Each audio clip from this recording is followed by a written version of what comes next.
Today I am going to tell a story about 5 friends.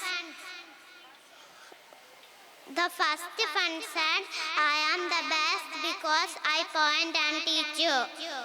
The second friend said, no, I am the best because I told us one. The third friend said, no, I am the best because I wear wedding ring. The fourth friend said, no, I am the best because I help you to join your hands when you pray. So all were fighting. I am the best. The fifth friend said, stop fight. Don't fight with each other. Can you open and close without me? Can you writing without me? All friends said, now you are the best.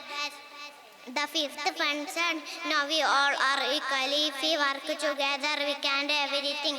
The moral of the story is that united we stand and divided we fall. Thank you. Assalamu alaikum.